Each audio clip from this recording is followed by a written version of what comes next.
Chapter 3, Forest's Abyss, The Terrifying Quest. Leo, Zoe, and Sam had reached the school and had entered it. They had expected to find a place of education, but instead they had found a place of terror. The school was dark and gloomy, filled with cobwebs and dust.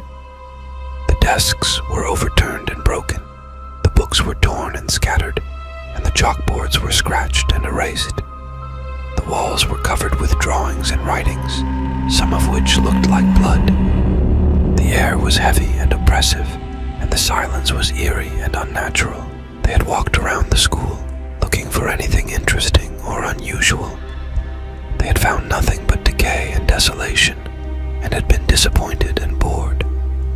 They had started to lose interest, and to wonder if they should go back to the inn. They had not noticed the change in the atmosphere, or the shadows that were lurking behind them. They had not realized that the night had fallen, and that the moon had risen. They had not heard the faint whispers, or the distant cries. They had not seen the lost souls, or the parade that was forming. They had not felt the madness, or the temptation that was growing. They had not known that the curse had been unleashed, and that they were in grave danger. They had not known that this night would be their last. "Leo, this place is boring. Let's go back to the inn. Maybe the others have found something more exciting," Zoe said, yawning and stretching. "Come on, Zoe. Don't be such a chicken. There has to be something cool here.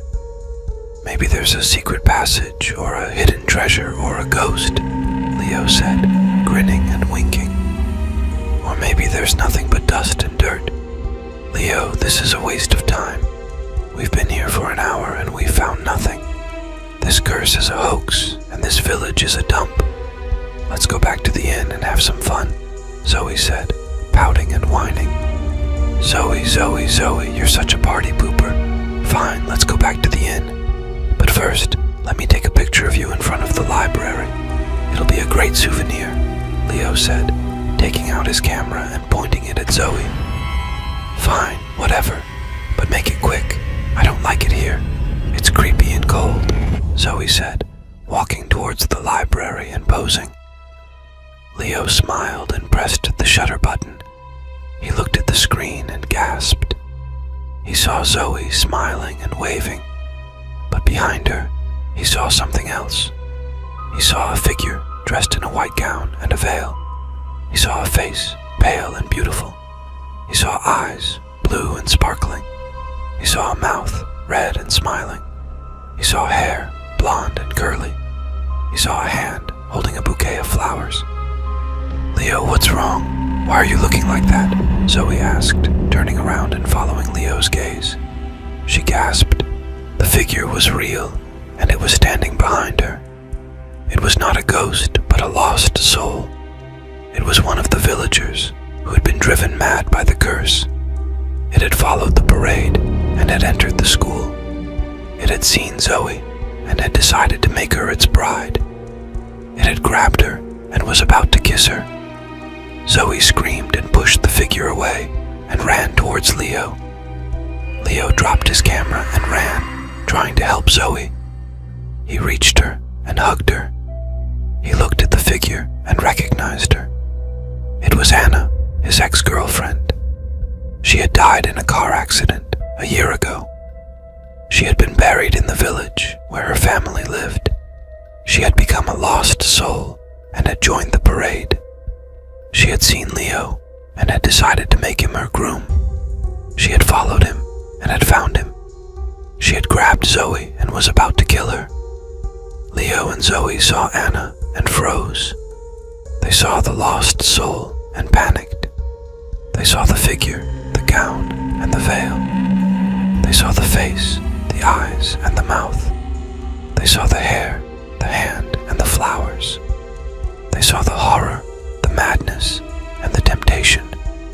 They saw the curse, and they screamed. Sam had been waiting outside the school, guarding the entrance. He had not wanted to enter the school, as he was afraid of the dark and the unknown. He had preferred to stay outside, where he felt safer and more comfortable.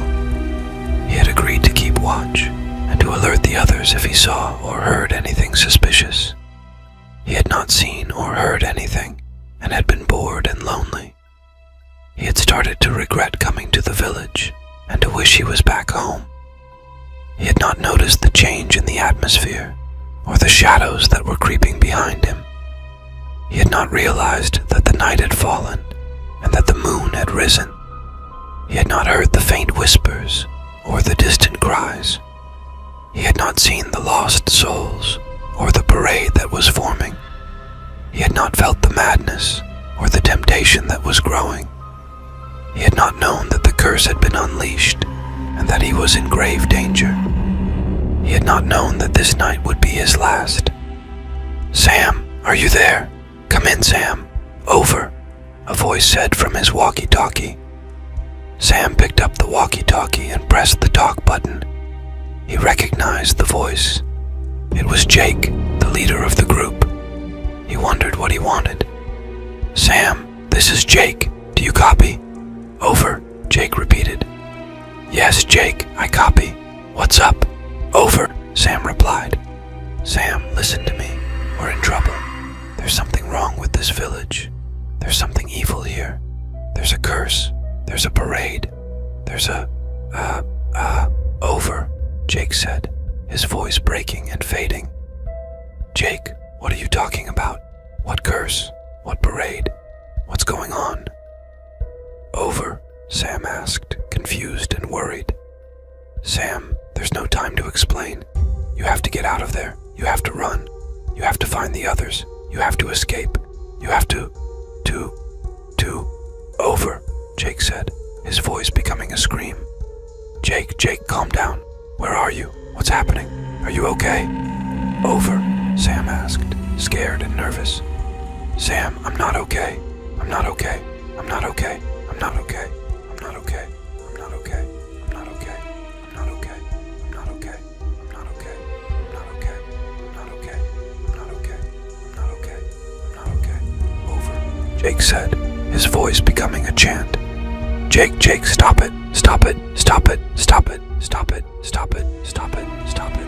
Stop it. Stop it. Stop it. Stop it. Stop it. Stop it. Stop it. "Over," Sam said, his voice becoming a plea. "Sam, Sam, Sam, Sam, Sam, Sam."